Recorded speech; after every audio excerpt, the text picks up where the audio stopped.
Hi, Acadiana. I'm meteorologist Dave Baker. Happy 4th of July to my friends out there. This is Let's Talk Tropics. We're running this one a little bit early because of the holiday, and also we're still watching those areas east of us where reconnaissance aircraft will go check out Disturbance 92L. It's got that official designation now there over the East Coast, and there are the coordinates there on the left-hand side of your screen.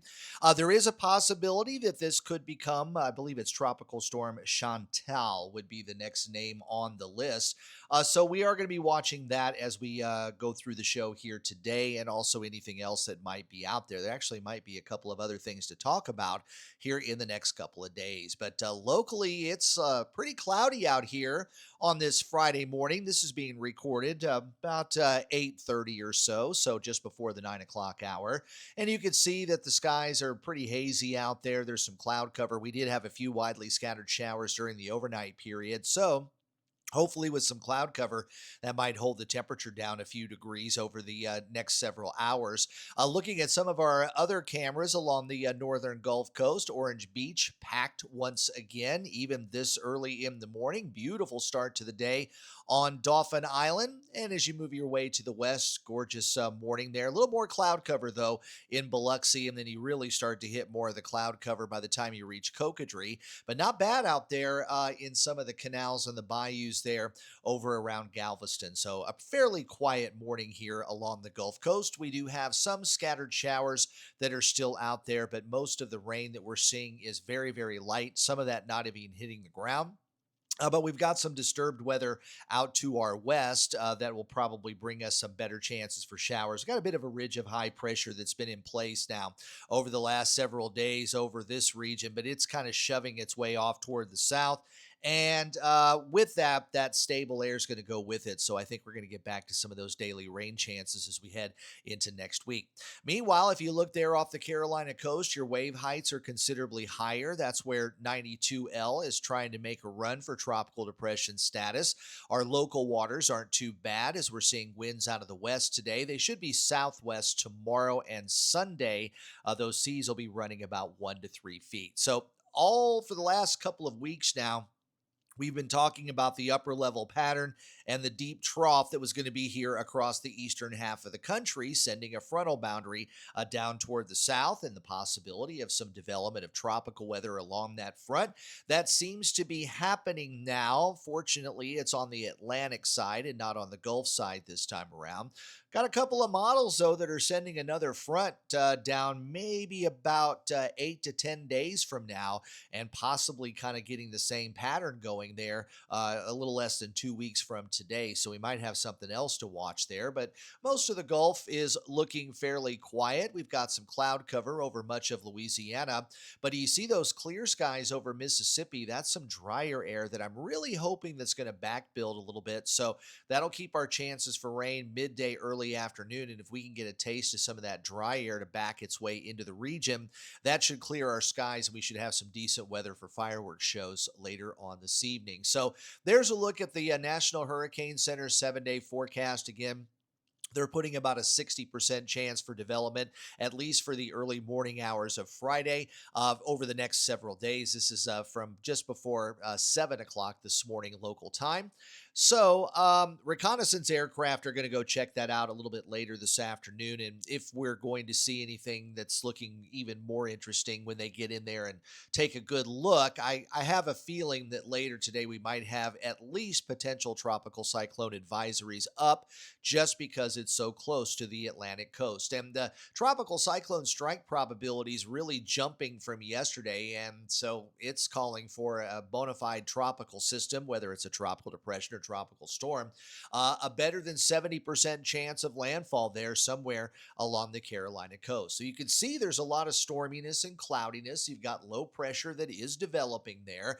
Pressures have dropped down to 10, 11. So we've seen a bit of a pressure drop just here over the last several hours. It was a 1013 around sunrise this morning, but the position there is off the Carolina, Georgia coast, off the Florida coast, and those wind speeds are running at about 30 miles per hour. So our hurricane model tracks generally are in agreement with more of a northwesterly direction, perhaps making a landfall there along the South Carolina coast, right around Charleston, and then kind of curving its way off toward the northeast. And maybe it could reemerge over the northern Atlantic and regain some strength.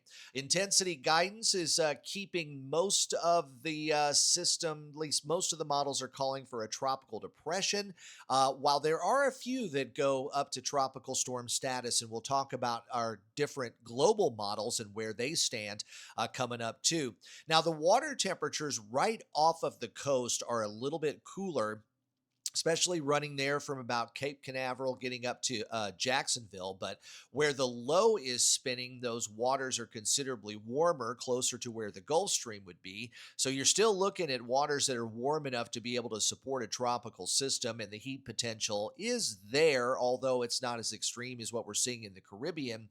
But it is in favor of the possibility of some further development. And at the same time, the wind shear values are relatively low over Florida and out over the Atlantic. And then as we get into Sunday, you can see at least the GFS has a bona fide tropical system there. It is surrounded by a lot of wind shear, but it could have a chance to at least hold its own as a minimal tropical storm prior to landfall sometime on Sunday. So the GFS model, you can see that low spinning, and it kind of turns its way back to the north and eventually dissipates. And at the same time, we'll be watching the tropical Atlantic. There's not a lot that's out east of the Windward Islands going toward the African coast. There are some tropical waves, but they don't look really that interesting according to the GFS. But the GFS on Sunday morning has a 10-12 low, which actually that pressure is higher than what the low is being measured right now. So this might be underestimating somewhat based on the current conditions, but the GFS model is calling for a tropical depression. The Euro model, which really wasn't calling for anything up until the last couple of days, is still looking like a tropical depression off the Florida coast, but it's also focusing on maybe a little concentration of moisture several more days down the road, somewhere north of Puerto Rico, and then maybe another tropical wave coming across the Windward Islands. But as far as the Euro model solution when it comes to Disturbance 92L. Again, the pressure there on Sunday morning is about the same as what the GFS, but it's higher than what the current pressures are. So the Euro, I believe, is also going to be calling for a tropical depression.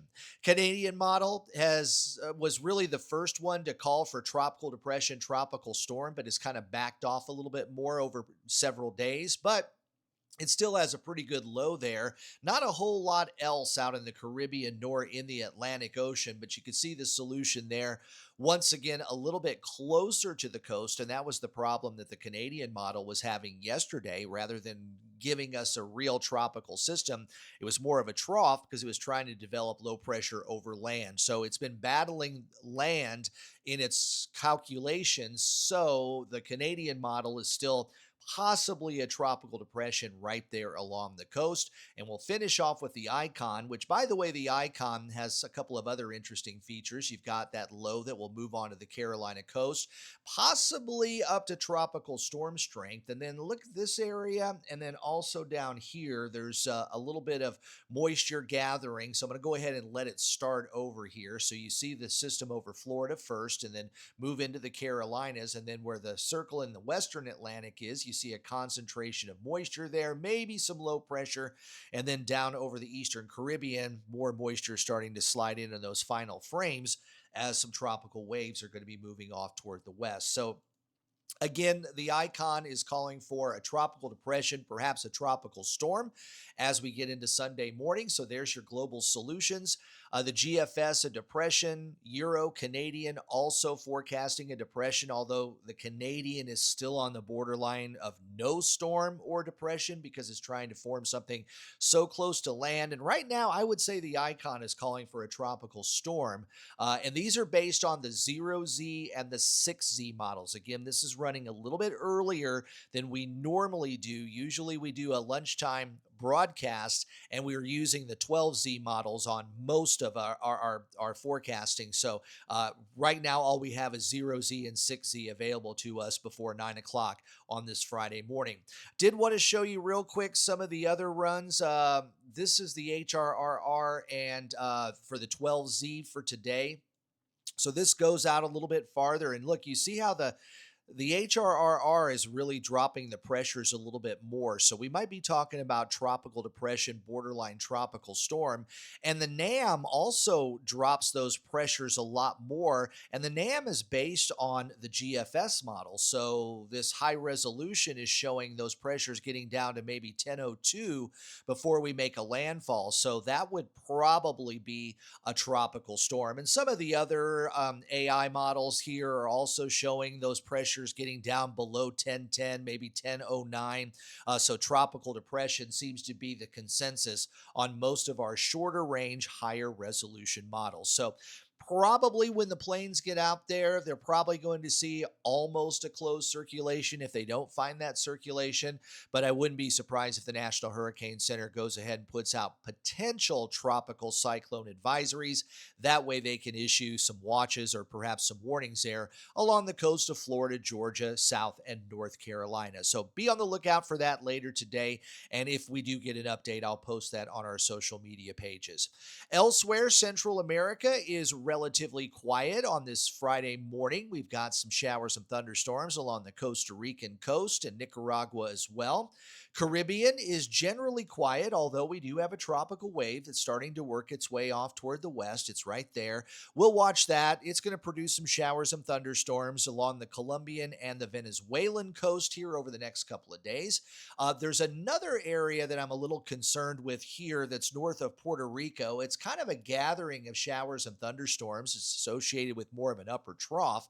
But I did have a couple of models yesterday and at least one today that kind of picks up on this and develops a low pressure area. It eventually gets picked up by another front that comes off the East Coast and turned back out to sea. So at this point, it doesn't look like it's going to be a threat to the United States, but we'll watch that area for the possibility of development over the next several days. And we go farther out into the tropical Atlantic. You got a low pressure north of the Azores or north of the Cape Verde Islands, rather. That's pulling a lot more of the Saharan dust out into the middle part of the Atlantic. We do have a number of tropical waves that are currently out over the Atlantic, moving their way off toward the west. And of course, got that tropical wave there.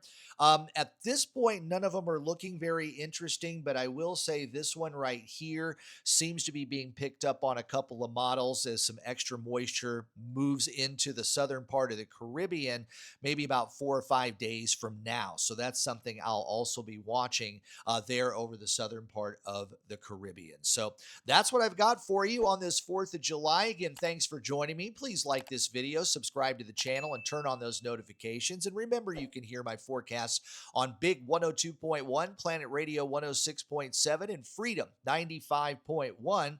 And also follow my social media pages on Facebook and X. I'll have any updates on Disturbance 92L throughout the day. And of course, thanks to everyone who has subscribed to Acadiana Weather Today right here on YouTube. Thanks for joining me a little early on this 4th of July. I hope everybody has a great day and a great weekend, and I'll see you on Monday.